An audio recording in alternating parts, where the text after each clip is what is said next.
York, this is Democracy Now! All of the women who testified as witnesses in this case took the oath to tell the truth, the whole truth, and nothing but the truth, so help them God, or affirmed the oath. They all subjected themselves to cross-examination. What they testified to is evidence that can be weighed by the jury. Jurors begin deliberations today on whether to find disgraced movie mogul Harvey Weinstein guilty of rape and sexual assault. He pleaded not guilty in the case that's become a flashpoint in the Me Too movement. We'll get an update from New York Magazine's Irene Carmon, who interviewed more than a dozen of Weinstein's 100 accusers. Then, as Bernie Sanders polls at number one, Mike Bloomberg qualifies for the next debate, and former Vice President Joe Biden hopes for a comeback in the next round of Democratic primaries. We'll look at a new film that documents Biden's extensive role in advocating for the Iraq War. Joe Biden did so much more than vote for the war. He was the chair of the powerful Senate Committee on Foreign Relations, and he really used his control over that committee to make sure that a majority of the U.S. Senate voted to authorize the war. It's questionable whether the authorization to start the war could have even passed Congress without all that Biden did to get it approved. All that and more coming up.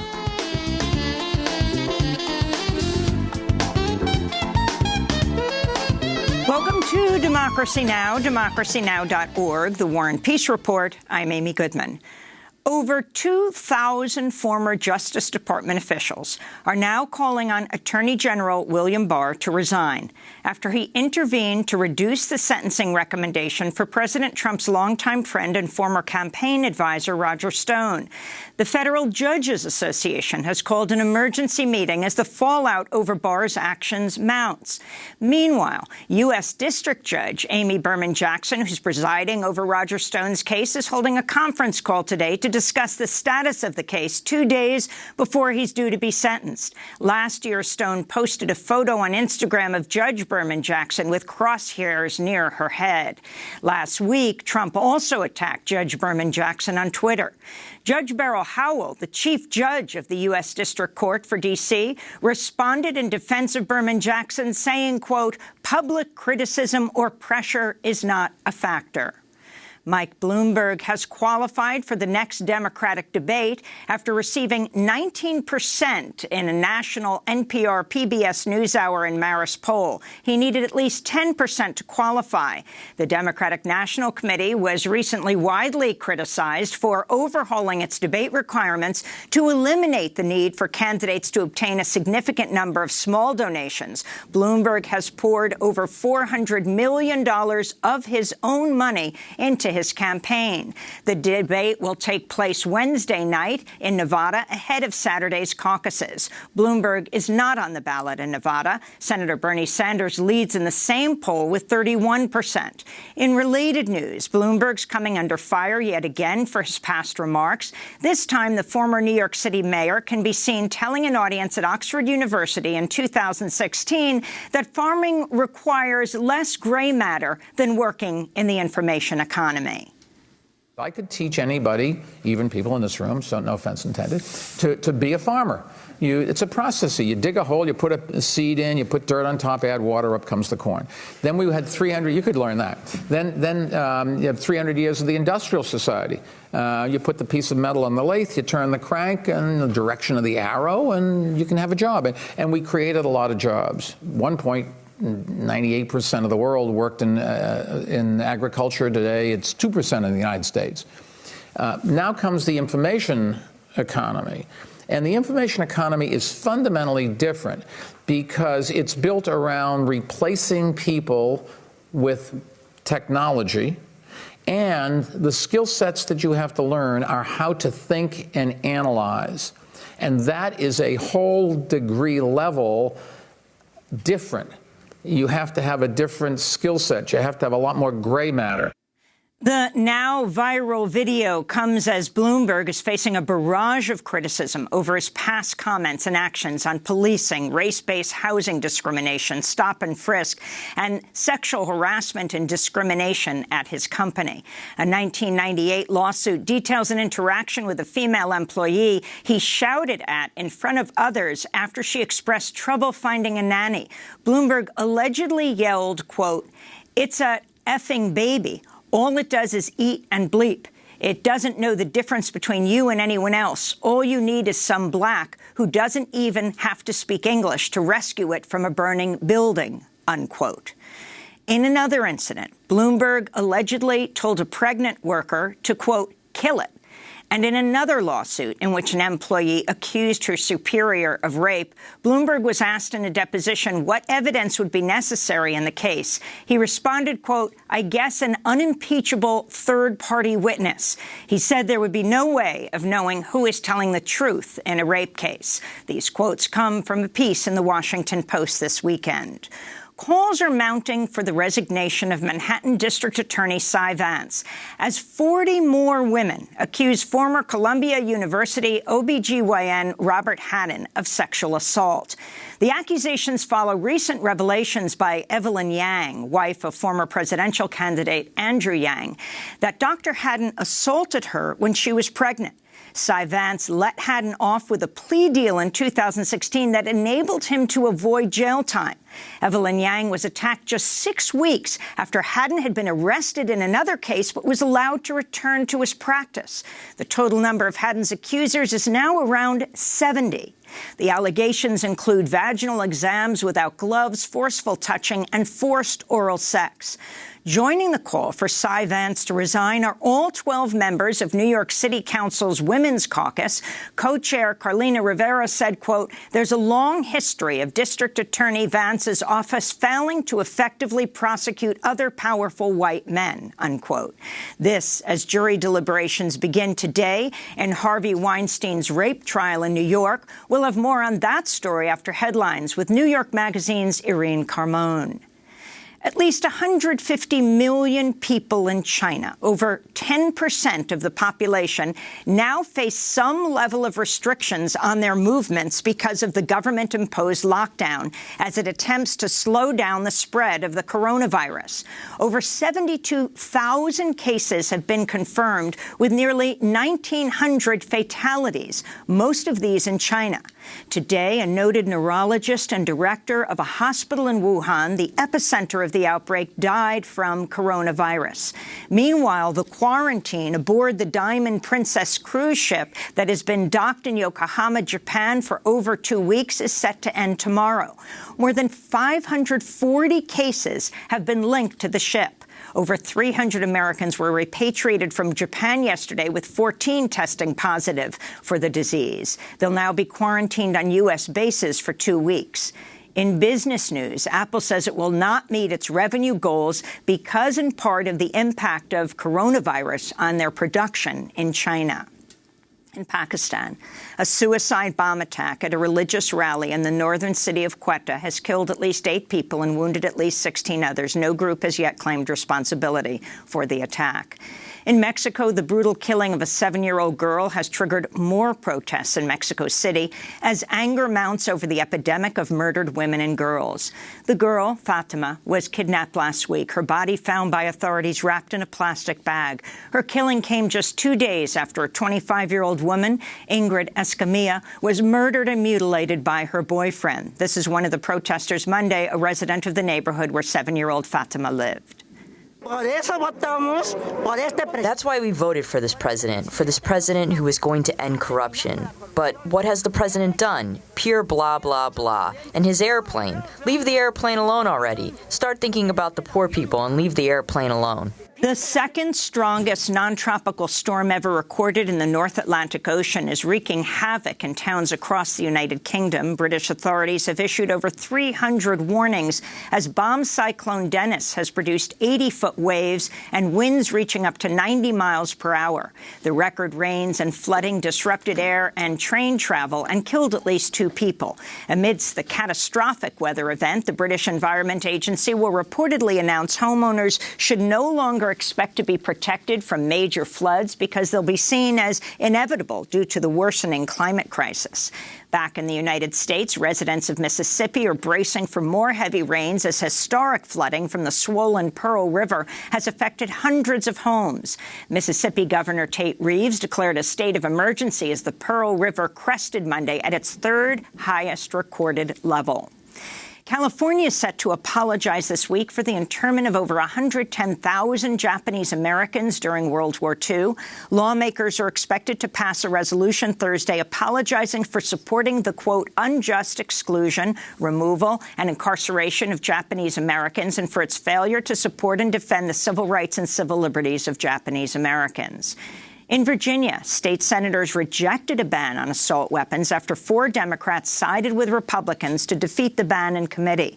The measure would have prohibited the sale of magazines that hold over 12 rounds and some semi-automatic guns, including AR-15-style assault rifles, which have been used in the majority of mass shootings in the U.S. Democratic Governor Ralph Northam called for gun control reforms following last May's mass shooting in Virginia Beach that killed 13 people. Virginia Democrats who took control of the legislature in November have passed other gun control measures, including universal background checks, limits on handgun purchases to once a month, and a red flag bill allowing authorities to confiscate guns from individuals who may pose a danger to themselves or others. The Boy Scouts of America has filed for bankruptcy protection as it faces hundreds of lawsuits for sexual abuse. Several states have changed their laws to temporarily remove statutes of limitations on sex abuse, which previously protected groups like the Boy Scouts. At least 12,000 cases of abuse at the hands of Boy Scout masters and volunteers have been identified. And over 150 youth climate activists with the Sunrise Movement took over the Capitol building in Washington, D.C. Monday to hold a teach-in on the Green New Deal, calling on lawmakers to immediately adopt the measure. 20 teens, one as young as 13, were arrested during the demonstration. This is a student protester speaking at the action. No matter who you are, you have a place at the table. That's why I ask my senators to co-sponsor this Green New Deal.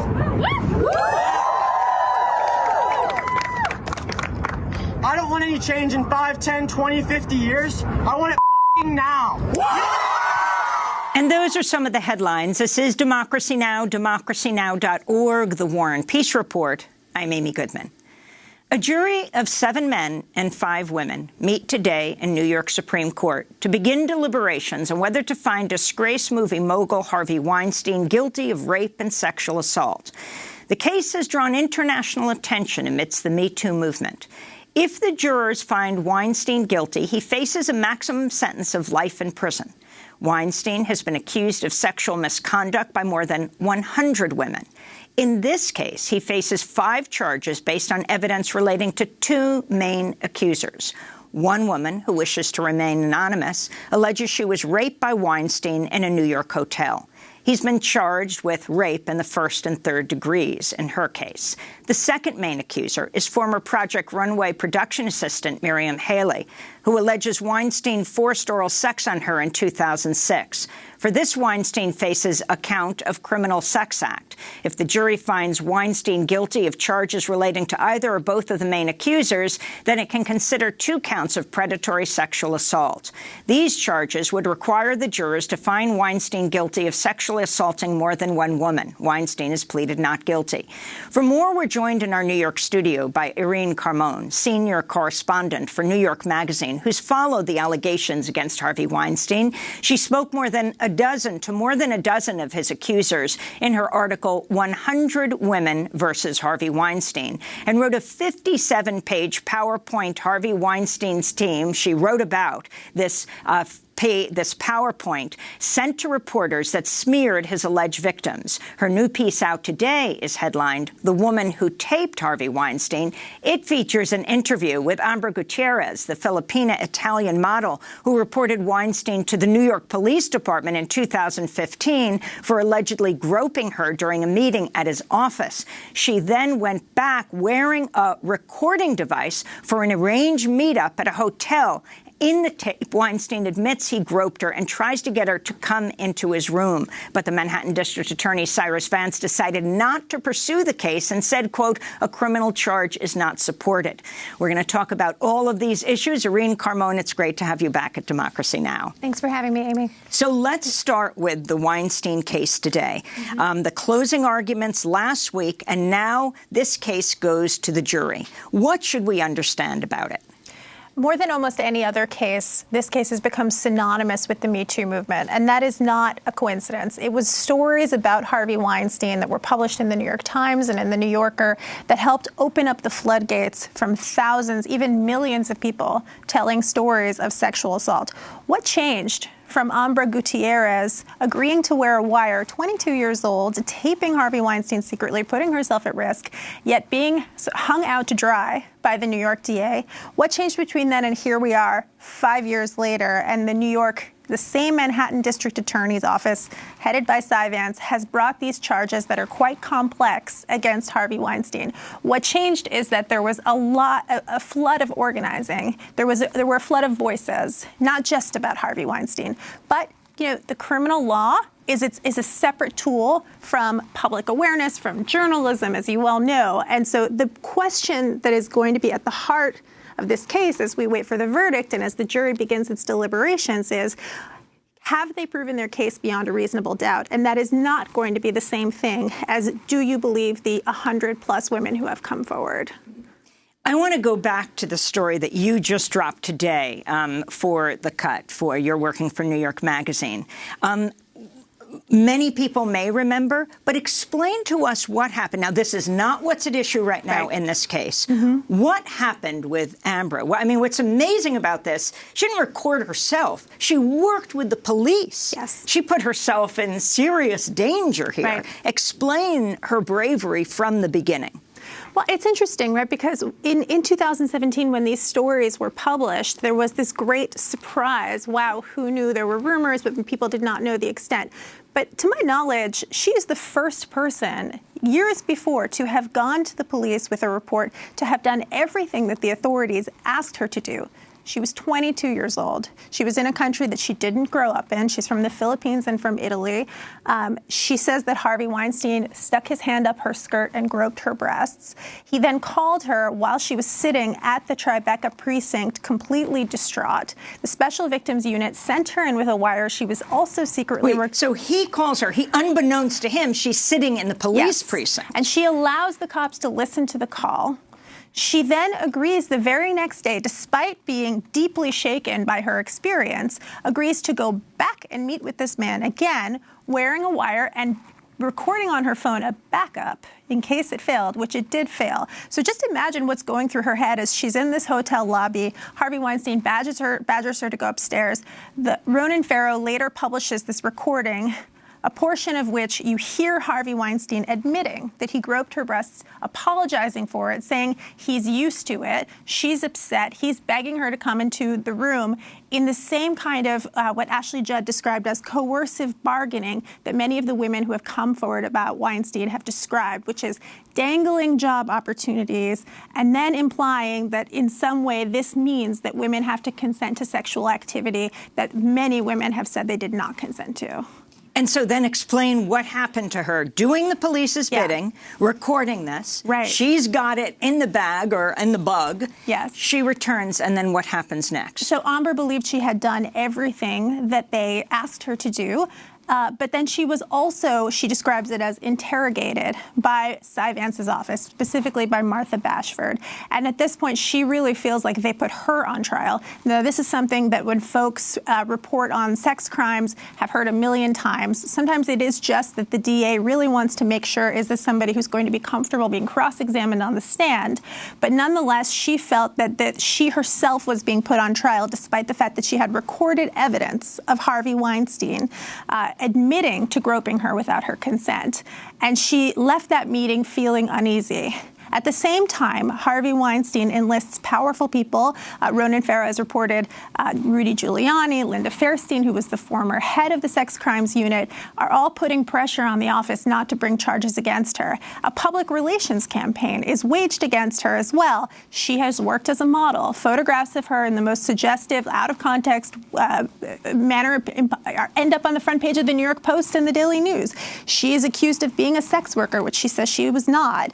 Things from her past are dragged out as if she herself is being put on trial in public opinion.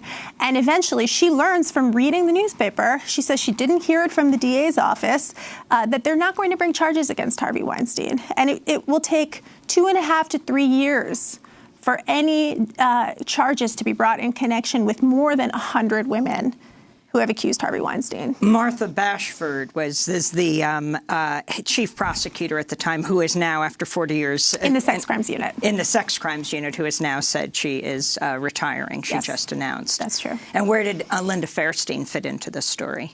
Well, Linda Fairstein was part of Harvey Weinstein's team, and she is said to have had a close relationship with Martha Bashford and who have called her on Harvey Weinstein's behalf. And it's fascinating because you see how he also used the press as a tool. So you also suddenly have Harvey Weinstein being described as a married father of 5 and her being described as this sort of sex worker who is extorting poor Harvey Weinstein. Now that we have the recording, which took years to come out, despite the fact that Ambra she did sign a non-disclosure agreement for $1 million. She said she feared for her family. She was supposed to hand over all evidence to Harvey Weinstein's attorneys, but she decided that she needed what she described to me as an escape plan. She held on to one of those recordings through kind of a spy games operation. Again, 22 years old, alone in this country, and she subsequently gave that recording to Ronan Farrow, and it helped buttress the reporting that was already being done in the New York Times and the New Yorker about the cascade of allegations against Harvey Weinstein. And very interestingly, before we go on to this case, we had in headlines the story of Dr. Haddon, who's now, I think, 70 women have come forward saying he forcibly sexually assaulted them in his OBGYN office. He's Columbia University doctor. And the entire New York City Council Women's Caucus has called for Cy Vance's resignation. And one of the heads of the caucus said that they want to be sure that the district attorney is going to be involved in aggressively dealing with sexual assault and not privileging white men. You know, Amy, does anybody believe that if Robert Haddon or Harvey Weinstein were low-wage workers, men of color who were lower on the social totem pole, that they wouldn't be sitting in jail right now based on the evidence against them? I think it is quite clear in sex crimes and in other crimes that we have an unequal system of justice. And now there are some efforts to even the scales, but it's challenging because the job of a powerful person who wants to get out of a possible charge against them is to make the price so high. Prosecutors are not known for wanting to bring cases that they're going to lose, right? They brag about their conviction rate. They don't take risks if they don't have to. And powerful people understand how to make the price so high that they may well lose the case. The prosecutors may well lose the case. And when they make that cost-benefit analysis and powerful people are in their ear and he's a wonderful pillar of the community or he's given so much money to these causes, that becomes a consideration. And it's only in the last couple of years that the voices of other people saying, this happened to me, this is my evidence, I agree to testify, is even making a dent in that. So you had this remarkable cover story in New York Magazine with women one after another. You've interviewed about 12 of the nearly 100 who have accused Harvey Weinstein, though to be clear, in this case, he's being charged in the case of 2 different women. And we're going to talk about that in a minute. We're talking with New York Magazine's Irene Carmon. Stay with us. I'm not scared of you this time. And when you pick up the phone, I'll stay on the line.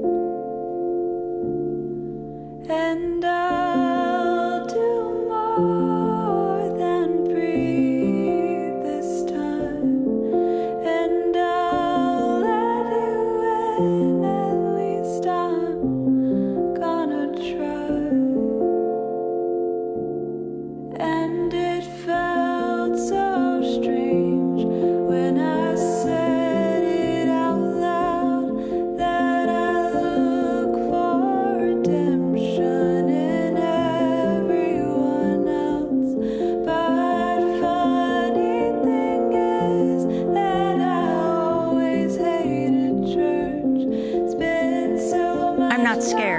Northumberland. This is Democracy Now!, DemocracyNow.org, the War and Peace Report. I'm Amy Goodman.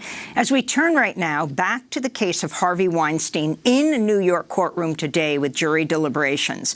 The disgraced movie mogul Harvey Weinstein has pleaded not guilty to sexually assaulting former production assistant Mimi Haley in 2006 and raping Jessica Mann, one-time aspiring actress, in 2013. This is one of Weinstein's lawyers, Donna Rotunno. Well, I think the issue is, if you look at all the evidence shows consensual relationships. So if you claim that what you say happened, it belies common sense that you would then go out and send the emails, have the contact, continue relationships, send your phone numbers. So that's the reason that is consent. The evidence shows consent. For more, we are continuing with Irene Carmon, senior correspondent for New York Magazine, who has been writing about the Harvey Weinstein case for some time. I had an amazing cover story where women dressed in black linked arms, the article called 100 Women versus Harvey Weinstein. She also wrote about the 57-page PowerPoint Harvey Weinstein's team sent to reporters that smeared his alleged victims. She's the author of the New York Times bestseller, Notorious RBG, The Life and Times of Ruth Bader Ginsburg. So let's talk about this case and how you think it's gone as the jury begins to deliberate today.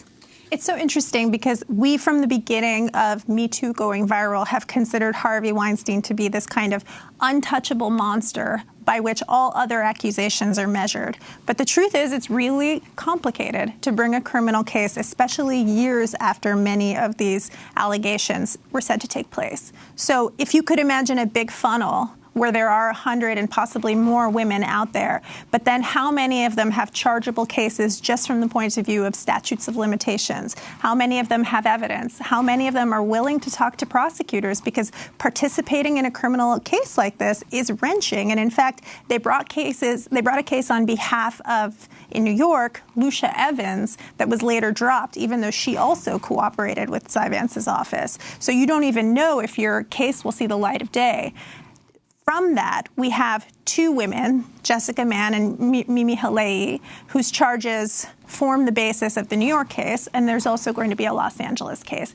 And one of the reasons that there is a lot of complexity is because the jury is being asked to understand something that experts will tell you is typical, but that society doesn't generally understand, which is, how can it be that on one day somebody, you say, sexually assaults you, but then further down the line, you continue to have consensual contact with them, whether it's friendly conversation in the form of an email or asking them for a professional opportunity. Now, the prosecutors have tried to square this circle, which, again, experts say is incredibly typical. You could think about it as being kind of akin to a domestic violence situation. But will the jury understand it? This is how the prosecutors have tried to explain it, that this is a man who held so much economic power in the industry, a man who they saw as holding the keys to their future, and also that they were terrified of him. They were terrified of his rage and the violence, and they wanted to tell a story of themselves that this was consensual. The defense has actually seen this case as not just a war about the facts, not just does Harvey Weinstein deserve due process. They are waging a war against the entire Me Too movement. Donna Rotunno and the rest of the team are coming out and saying, actually, it's not. Harvey Weinstein is a victim of these women and a target of a cause and a movement. So they have tried to make this as much about the backlash to that movement as possible. And how do you think the prosecutors have done in this case? You know, it's a tough case because it would not have been brought had there not been such raised awareness about the complex dynamics around sexual assault. I do not know whether there are members of a jury willing to unanimously convict based on facts that, again, experts will tell you are completely typical of people who experience trauma, but are relatively new ideas for society at large to accept. They've also pursued a strategy that I think is risky, which is that they have focused on Harvey Weinstein's body. They distributed photos of him to the jury naked, which were then drawn by court artists. And they have asked several of the women who have testified, because in addition to the two women who testified, whose case formed the basis of the charges, there have also been other women like Annabella Sciorra and other individuals who say they were assaulted by Harvey, but whose cases can't be criminally charged in this context. And a couple of them have spoken about how disgusting they found Harvey Weinstein's body, specific details about his genitalia. And listening to this, you do wonder whether this focus, because nobody denies that sexual contact took place, might risk playing into the defense's argument that he's a victim, or might look like the prosecutors are trying to humiliate him. And I do wonder whether the jury will listen to that and actually kind of feel bad for Harvey, who has been coming into the courtroom every day with a walker, right? They've been spinning the story that he's just a loser who beautiful women exploited. So will that work for the prosecutors? I think we're about to find out. And very quickly, with the presidential race, Michael Bloomberg coming under major scrutiny around his comments about women and scores of lawsuits against him and his company related to women and sexual harassment. Let me ask you about specifically a case that you have looked particularly at, and that's the story of Charlie Rose, who worked out of Bloomberg's big building in New York City. That's where his studios were, was a very close friend of Bloomberg, and what Bloomberg's comments have been about him. So Bloomberg has said that they had no idea about any allegations. There's no records. We investigated as well. They were told us there were no records. But he has also repeatedly said that there are two sides to every story, and he's not sure if he believes it. Over the years, they've been reported to be very close friends. There was a piece in the Washington Post in the 90s where they talked about how, I think Charlie said, there's a lot of locker room talk. We're both bachelors together. Definitely a warm relationship that he then came out and defended Charlie Rose. There is litigation ongoing in the Charlie Rose case. Both his former makeup artists and 3 of his former assistants are continuing to sue him, and he's been deposed in that case. Michael Bloomberg said at the time that nothing had been proven in a court of law. But as we saw from our Weinstein conversation, the role of journalism and the role of the criminal system are slightly different, and not everything fits into a criminal case. Well, Irene Camone, thank you so much for your excellent reporting. Senior correspondent for New York Magazine, who's followed the allegations against Harvey Weinstein. We will link to her piece today that has just come out, and the previous piece where she looked at a number of the 100 women who have accusations against Harvey Weinstein. This is Democracy Now!, DemocracyNow.org, the War and Peace Report.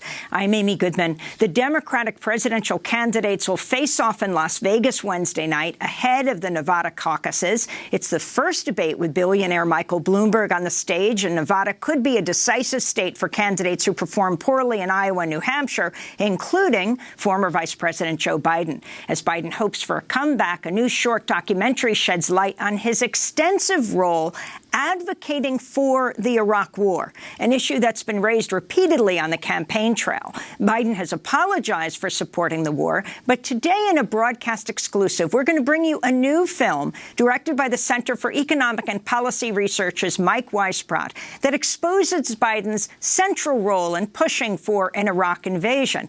It's called Worth the Price: Joe Biden and the Launch of the Iraq War. The documentary is narrated by Danny Glover. But before we go to it, we're going to the director himself, Mark Weisbrot, to talk as we go back in time some 16, 17 years, Mark. Just give us a little introduction to why you decided to make this film now about the U.S. invasion of Iraq. Yes. Well, first, a lot of people think he's going to lose and maybe it doesn't matter, but he is still in the race, and even if he loses, and I think he probably will, he still could very easily play a role if there's a brokered convention, which you talked about on this show. He could play a role in the decision of who the candidate is, and I think that's one of the reasons he's staying in the race, trying to get through Super Tuesday and so on. But the second thing is this is vitally important, and it really hasn't been discussed on television. And I want to thank you for having this show. You've had his vote for the Iraq War has been brought up, but there's never been a presentation of what he actually did, which was he was the most important elected official in this country after George W. Bush and Dick Cheney in enabling and allowing and getting the authorization for the war through Congress. That was a huge role in bringing us this war. It wasn't just a vote for the war. He was the chair of the Senate Foreign Relations Committee. And, when I was going through this footage, it was amazing, all the things that he did. He argued very strongly for the war. And we're going to hear that in just 1 minute and then talk to you on the other side. Mark Weisbrot, co-director of the Center for Economic Policy Research's documentary, Worth the Price, Joe Biden and the Launch of the Iraq War. We'll bring it to you in 30 seconds.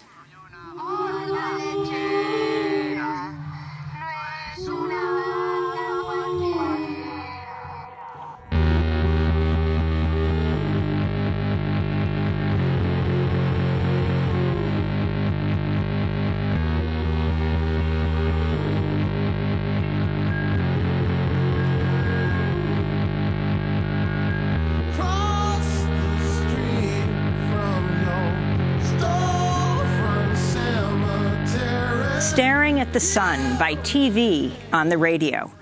I'm Amy Goodman as we turn now to the new documentary short, Worth the Price, Joe Biden and the Launch of the Iraq War. It's narrated by Danny Glover. Our American and coalition forces are in the early stages of military operations to disarm Iraq, to free its people, and to defend the world from grave danger.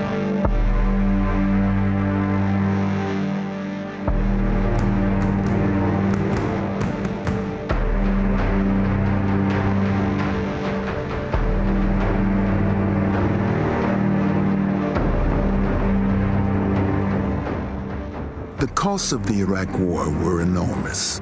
More than 4,500 American soldiers, as well as thousands of military contractors, were killed. Tens of thousands of U.S. soldiers were wounded. Hundreds of thousands of Iraqis, and by some estimates, more than 1 million were killed. And the war created massive instability, including more wars and terrorism throughout the Middle East and North Africa. Fast forward to the 2020 presidential race. There's only one candidate for the nomination of the Democratic Party who played a leading role in actually making the Iraq War happen.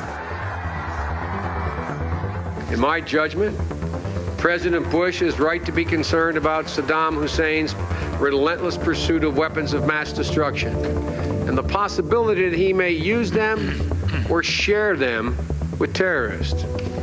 Other regimes hostile to the United States and our allies already have or seek to acquire weapons of mass destruction. This was Joe Biden in 2002, speaking as chair of the United States Senate Committee on Foreign Relations. A few months later, when the Senate was debating whether to give President George W. Bush the authority to start a war with Iraq, Biden argued strongly in favor of granting this authority. The objective is to compel Iraq to destroy its illegal weapons of mass destruction and its programs to develop and produce missiles and more of those weapons. Saddam is dangerous. The world would be a better place without him. But the reason he poses a growing danger to the United States and its allies is that he possesses chemical and biological weapons and is seeking nuclear weapons. And unlike my colleague from West Virginia and Maryland, I do not believe this is a rush to war. I believe it's a march to peace and security. I believe that failure to overwhelmingly support this resolution is likely to enhance the prospects that war will occur. Joe Biden did so much more than vote for the war. He was the chair of the powerful Senate Committee on Foreign Relations, and he really used his control over that committee to make sure that a majority of the U.S. Senate voted to authorize the war. And that's a very serious thing. Historian Barbara Ransby. It's questionable whether the authorization to start the war could have even passed Congress without all that Biden did to get it approved. So he really did play a major role in bringing us into the Iraq War, a terrible, terrible war. And this was much more responsibility. He bears much more responsibility than many other senators who simply voted for it. Of course, the statement about chemical, biological, and nuclear weapons were false. And many experts already concluded this at the time of the Senate hearings, but Biden didn't allow these experts to testify. That's really significant. As chair of the Foreign Relations Committee, Biden was able to control the Senate debate on the war, and therefore much of the information that most senators received and that major media outlets reported was really distorted. There were other Democrats in the Senate who wanted to put limits on Bush's ability to start a war in Iraq. For example, if there was no imminent threat to the United States and the United Nations did not authorize a war, then President Bush would have to come back to Congress for another resolution. But Biden shot this down. So the reason why I oppose the amendment of my friend from Michigan is because the basic premise upon which I began is consistent with where my friend from Connecticut begins, and that is that the threat need not be imminent for us to take action. That's authority we're about to delegate to the president. So the fact that he would take such a stridently pro-war position, that he would use that role to limit the debate the way he did, played a major factor in getting enough defections from the Democratic majority to join with almost unanimous Republican support to make the war resolution pass. Professor Stephen Zunes. As a result, I don't think it would be unfair to say that Biden played a more important role than probably anybody in Congress in making the Iraq War possible. The idea that Iraq, which had been rid of its non-conventional weapons and weapons programs and weapon systems, that was under the strictest sanctions of any nation has ever experienced, was somehow a threat to the United States and the far side of the world is totally absurd. I mean, totally ridiculous. I mean, the fact that an educated person like Joe Biden with foreign policy experience would believe that it really defies the imagination. But the witnesses mostly reinforced the pro-war arguments. The question before us really is, should the United States depose Saddam Hussein? And my answer is clearly yes. My suggestion, as I stated earlier, is that regime change, as the stated U.S. policy, would be the correct way to deal with this problem. In my opinion, weapons inspections are not the answer to the real problem, which is the regime. And the people want a regime change. Let's help them to make this change and liberate Iraq from this oppressor. Iraq has enough to generate the needed bomb-grade uranium for 3 nuclear weapons by 2005. It is too difficult to see how any measure short of a regime change will be effective. A nuclear-armed Saddam sometime in this decade is a risk we cannot choose to ignore. It is essential to recognize that the claim made by Saddam's representatives that Iraq has no weapons of mass destruction is false. We know that Iraq permits no al-Qaeda members to live and move freely about in Iraq. I am told that that is the case, that the al-Qaeda groups are welcome and that they're being supported. Their families are being supported. I have to tell you, Iraqis desperately want to be freed of Saddam Hussein, and they also know that the only country that can help them with this is the United States. And they are ready to welcome the U.S. as liberators. Senator Lincoln Chafee of Rhode Island pushed back against the witnesses being stacked, but Biden cut him off. And I do think that it would have been good to have that perspective on this panel,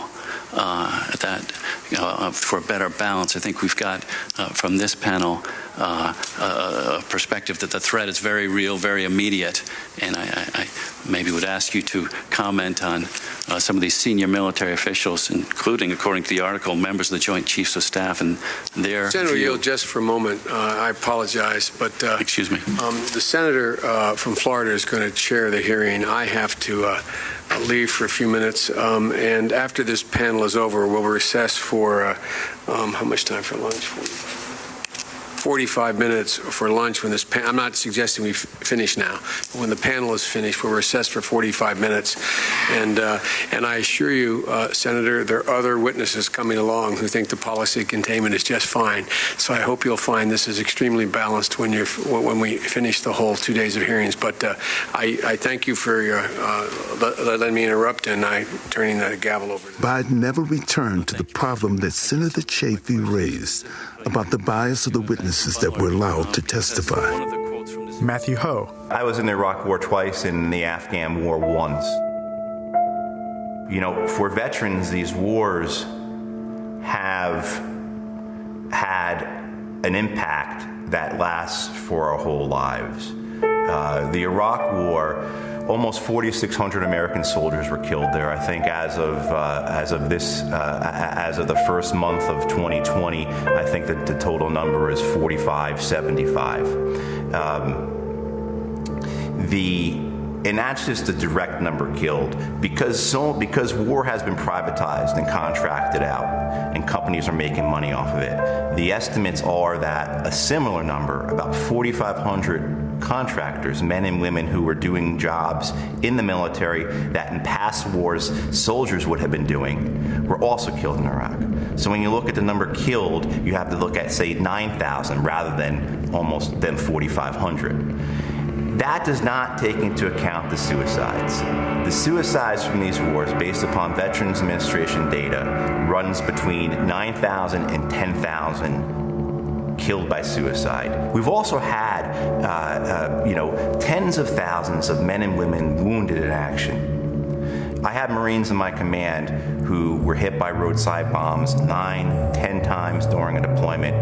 This is why I think so many of us who were in these wars are so disgusted by the political system, so upset and furious that people who were responsible for these wars, who had a constitutional responsibility for oversight, just went along with the groupthink, just got rid of any intellectual honesty or moral honesty. President Barack Obama. ISIL is a direct outgrowth of al-Qaeda in Iraq that grew out of our invasion, which is an example of unintended consequences, which is why we should generally aim before we shoot. Stephen Kinzer. Decapitated the government there, left no indigenous leadership, and that not only allowed all sorts of groups within Iraq to revolt against what they saw as an illegitimate occupier, but it attracted jihadist fanatics from around the world. They looked at Iraq and saw, here's the place where we can go kill American soldiers. And they poured in. They're gaining experience for future wars. So without the sin of the Iraq invasion, we wouldn't be dealing with ISIS today. Vincent Canestraro. First time in my 27 years in intelligence, the first time I have ever heard of a Vice President of the United States going out to CIA and sitting down with desk-level analysts, sitting down and debating with junior-level analysts and pushing them to find support for something he personally believes, that Saddam was trying to acquire uranium. That, to me, is pressure, and that's intimidation. And they're not going to say, well, Mr. Vice President, you're full of it. Lawrence Wilkerson. They were manufacturing the case in the bowels of the CIA for Saddam Hussein's possession of weapons of mass destruction. And in the United States Congress. One of the false stories that the Bush administration used to promote the war with Iraq was that Saddam Hussein was actually connected with al-Qaeda, the perpetrators of the 9/11 attack. President George W. Bush. Oh, the reason I keep insisting that there was a relationship between Iraq and Saddam and al-Qaeda, because there was a relationship between Iraq and al-Qaeda. Al-Qaeda was included in the resolution that Biden pushed through the Senate, which gave Bush the authority to go to war. Stephen Kinzer. Anybody who had the slightest knowledge about that region would realize the absurdity of the connection between Saddam Hussein and al-Qaeda, who actually were bitter enemies. I was in Iraq when Saddam Hussein was in power. Saddam did not tolerate any form of religious extremism. If you were sitting in a cafe and you said to the person next to you, our government really isn't religious enough, we should have more piety from our leaders and in our policies, you'd probably be arrested within an hour.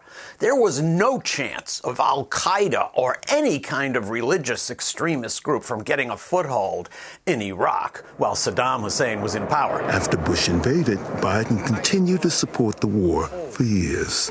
Some of my own party have said that it was a mistake to go to Iraq in the first place, and believe that it's not worth the cost, whatever benefit may flow from our engagement in Iraq.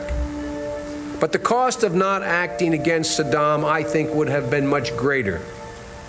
And so is the cost, and so will be the cost, of not finishing this job. The President of the United States is a bold leader, and he is popular. The stakes are high, and the need for leadership is great. I wish he'd use some of his stored-up popularity to make what I admit is not a very popular case. But I and many others will support him. 9 months ago, I voted with my colleagues to give the President of the United States of America the authority to use force. And I would vote that way again today. It was a right vote then, and to be a correct vote today. Lawrence Wilkerson. And President Obama in the Roosevelt Room essentially told me this. September the 10th, 2015. He started off the conversation with these words: "There's a bias in this town toward war." I almost fell off my seat. And then he told us for the next 20, 25 minutes that he didn't know what to do about it. "There's a bias in this town toward war," said the President of the United States. "We have a machine in Washington. It consists of predatory capitalists like Lockheed Martin and ExxonMobil and all they represent. ExxonMobil sells more fossil fuel to DOD than any other entity in the world. Lockheed Martin, the biggest weapons merchant in the world, makes a fortune off war. So does Raytheon, Grumman, and Boeing.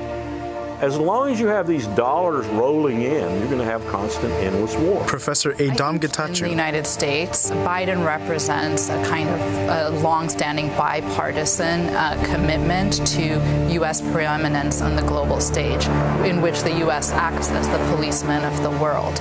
I think a lot of Americans are frustrated by this position. They want to have a different kind of relationship to the world, and they want a leader, a president, and a Congress that can present a vision of prosperity for all Americans. I think that only happens when we break with this cycle of endless wars. It is going to be very difficult, I think, for a Democratic Party candidate who basically reiterates the status quo of endless military interventions, endless wars in the Middle East, to win against Donald Trump. Dick Durbin. At the time of this debate, I was a member of the Senate Intelligence Committee. And I would read the headlines in the paper in the morning, and I'd watch the television newscast, and I'd shake my head. Because you see, just a few hundred feet away from here, in a closed room, carefully guarded, the Intelligence Committee was meeting on a daily basis for top secret briefings about the information we were receiving, and the information we had in the Intelligence Committee was not the same information being given to the American people. I couldn't believe it. President George W. Facing Bush. clear evidence of peril, we cannot wait for the final proof, the smoking gun that could come in the form of a mushroom cloud. Senator Dick Durbin. So what happened? We invaded, turned loose, hundreds, if not thousands, of people scouring Iraq for these weapons of mass destruction. Never found one of them. Looked for nuclear weapons, no evidence whatsoever. Went into our intelligence files and said, okay, Saddam Hussein and al-Qaeda, let's get this linkage put together once and for all. No evidence at all of a linkage. The American people were deceived into this war. Matthew Ho. I tell you what, I don't understand how any of these politicians who claim to support the troops and support their families, I don't understand how anyone could hold a mother at the funeral of her son who just turned 20, who was killed either in the wars or because of suicide, and I've done both, and there's no difference for the mother, and act as if somehow there's some benefit to these wars, when it's demonstrably not. You know, and then you're over there and you're fighting in it and you're taking part in it. And, you know, as an officer, I was responsible for my Marines and for my sailors and I had their lives, and I was responsible to their families for that.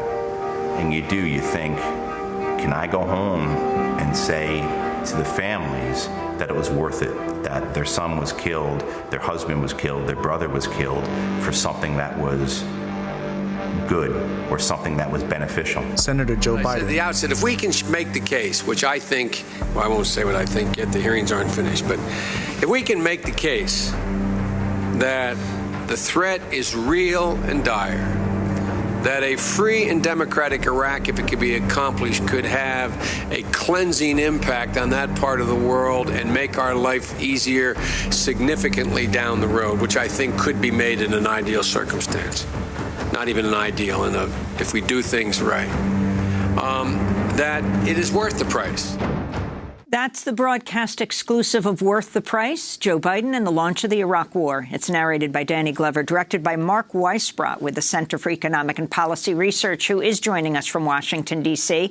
So in these last 2 minutes, we have Mark. Now, again, on the campaign trail, presidential candidate Biden has said in one form or another he made a mistake on Iraq. Your response? Well, I think that's just too little and too late. It's not enough. You know, this really has to be an issue. This can't be swept under the rug. And we're entering a different period right now, I think is very crucial. We could have another war even before the election. You had President Trump come very close to a war with Iran when he ordered the assassination of General Soleimani and just a month ago. And this is something that also, the other part of it on the positive side, there's enormous resistance to this in Congress. You have Bernie Sanders, for instance, introduced the No War with Iran Act, and he also led the fight, which was successful, to get both houses of Congress, and this was using the War Powers Resolution for the first time in 45 years. Both houses of Congress voted to order the U.S. military to get out of this war in Yemen, which has killed hundreds of thousands of people. So there's a real strong movement now to put an end to these endless wars. And these wars will go on forever if we don't allow this to even be discussed. We have to have this discussion. This is somebody who's running for president of the United States, and he played a major role in bringing about this war that killed, by the best estimates, 1 million people and thousands of U.S., over 4,500 U.S. soldiers. And here it is. His role hasn't even been discussed. At the very least, people voting in the Democratic primary should know what he did. Interestingly, Mark Weisbrot, the Los Angeles Times recently had a piece. Here you have Joe Biden apologizing for what he did, and you really lay out clearly how he was not only supporting the war, but leading the support. Mayor Bloomberg, when interviewed by the Los Angeles Times, said he didn't regret backing the Iraq war back then. Yes, that's another reason. I mean, because it's Bloomberg, too. So this is an issue in the race. And, this is even bigger than that, because for, the last 50 years, the peace movement has always pointed out that when you build a fighter plane, you're giving up on health care for thousands of people. But it's even worse than that now, because now the intellectuals of the so-called national security state are, they're talking about an arms race with China. You could forget about the Green New Deal, Medicare for all, and everything else, because their economy is already 30% bigger than ours and is going to be twice as big within 10 years. So this affects everything that anybody who cares about this presidential election wants. Mark Weisbrot, I want to thank you for being with us, co-director of the Center for Economic and Policy Research. That does it for our show. I'll be speaking at Purdue University in West Lafayette, Indiana, Wednesday night at 6, moderating a panel with Mahatma Gandhi's grandson, Arun Gandhi, Archbishop Desmond Tutu's daughter, Reverend Naomi Tutu, President Reagan's son, Ronald Reagan Jr., Reza Aslan, and more. Check out democracynow.org. I'm Amy Goodman. This is Democracy Now!